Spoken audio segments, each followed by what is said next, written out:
എല്ലാവർക്കും പുതിയൊരു വീഡിയോയിലേക്ക് സ്വാഗതം. ഈ കാണുന്നത് ഫിലിപ്സിന്റെ റീചാർജബിൾ LED ടേബിൾ ലാമ്പ് ആണ്. കംപ്ലൈന്റ് ആയതുകൊണ്ട് നമ്മുടെ ഒരു കസ്റ്റമർ തന്നതാണ് കേട്ടോ ഇത്. ഇതിന്റെ പ്രശ്നം സ്വിച്ച് പ്രസ് ചെയ്താലും ലൈറ്റ് ഓൺ ആകുന്നില്ല എന്നതാണ്. എന്താണ് കാരണമെന്ന് നമുക്കറിയില്ല. കവർ ഓപ്പൺ ചെയ്തിട്ട് നമുക്ക് ചെക്ക് ചെയ്ത് നോക്കാം. ഇതിനകത്ത് ഒരു PCB ബോർഡും ഒരു ചെറിയ ബാറ്ററിയും കൊടുത്തിട്ടുണ്ട്. ഇവിടെയായിട്ട് ചാർജ് ചെയ്യുന്നതിനുള്ള പിന്നും അതുപോലെ ഓൺ ഓഫ് ചെയ്യുന്നതിന് ഒരു ചെറിയ ബട്ടണും ഉണ്ട് കേട്ടോ. ലിഥിയം ബാറ്ററിയാണ് ഇതിൽ ഉള്ളത്. അതുപോലെ ഇതിന്റെ കവറിലായി കാണുന്നത് ഒരു മെറ്റൽ പ്ലേറ്റ് ആണ്. ഇത് സാധാരണ വെയിറ്റ് ബാലൻസ് ചെയ്യാൻ വേണ്ടിയിട്ടാണ് കൊടുത്തിട്ടുള്ളത്. ലാമ്പ് മറിഞ്ഞു വീഴാതെ സ്റ്റേബിളായി നിർത്താൻ വേണ്ടിയിട്ടാണ് ഇതുള്ളത്.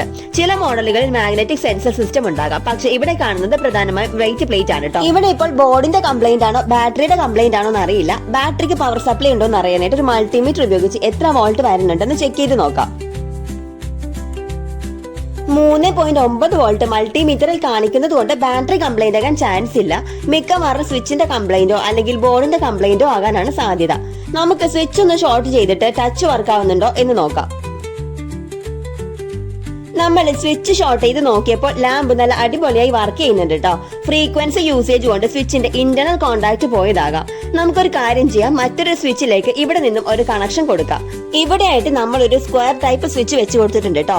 ഇനി സ്വിച്ചിലേക്കുള്ള കണക്ഷൻ കൊടുക്കണം. അതിനായിട്ട് സ്വിച്ചിന്റെ ടെർമിനലിൽ നിന്നും 2 വയറുകൾ സോൾഡർ ചെയ്തിട്ട് പുതിയ സ്വിച്ചിലേക്ക് കൊടുക്കാം.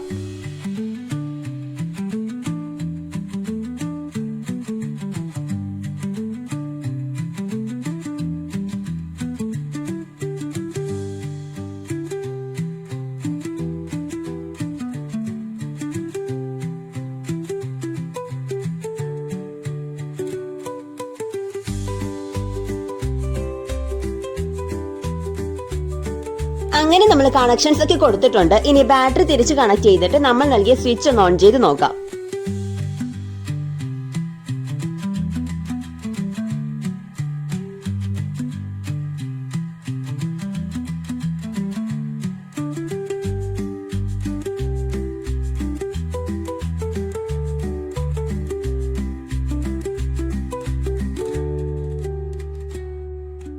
കേബിൾ കണക്ട് ചെയ്തപ്പം ഇവിടെ ഇൻഡിക്കേഷൻ ലൈറ്റ് ബ്ലിങ്ക് ചെയ്യുന്നുണ്ട് കേട്ടോ. ഇനി നമുക്കിത് വർക്ക് ചെയ്യുന്നുണ്ടോ എന്ന് നോക്കാം. അങ്ങനെ ഒരു ലാമ്പിന്റെ പ്രോബ്ലം സോൾവ് ആയിട്ടുണ്ട്. സംഭവം ചെറിയൊരു കംപ്ലൈന്റ് ആയിരുന്നു ഉണ്ടായിരുന്നത്. നമുക്ക് ഇതിന്റെ ഔട്ടർ കവർ കൂടി ഇട്ട് കൊടുക്കാം. ഒരു ചെറിയ കംപ്ലൈന്റ് വരുമ്പോൾ തന്നെ ഇലക്ട്രിക്കൽ സാധനങ്ങൾ സ്ക്രാപ്പിൽ കളയുന്നവരാണ് നമ്മൾ പലരും. എന്നാൽ ചെറിയൊരു റിപ്പയർ കൊണ്ട് തന്നെ നമുക്ക് വർക്കിംഗ് കണ്ടീഷനിലേക്ക് അവ കൊണ്ടുവരാൻ സാധിക്കും എന്നതിന് ഒരു ഉദാഹരണമാണ് ഈ വീഡിയോ. ഇലക്ട്രിക്കൽ പ്രോഡക്ട്സ് റിപ്പയർ ചെയ്യാൻ അറിഞ്ഞിരുന്നാൽ നമുക്ക് പണം സേവ് ചെയ്യാൻ സാധിക്കും. അതുപോലെ ഈ വേസ്റ്റ് കുറക്കാനും സാധിക്കും. ഈ വീഡിയോ ഇഷ്ടമായെങ്കിൽ ലൈക്ക് ചെയ്യാനും ഷെയർ ചെയ്യാനും മറക്കരുത്. നിങ്ങളുടെ ഓരോ ലൈക്കും ഞങ്ങൾക്ക് കൂടുതൽ വീഡിയോസ് ചെയ്യാനുള്ള പ്രചോദനമാണ്. കൂടുതൽ അറിവുകൾക്കായി ചാനൽ സബ്സ്ക്രൈബ് ചെയ്യണേ. അടുത്ത വീഡിയോയിൽ കാണാം. ബൈ.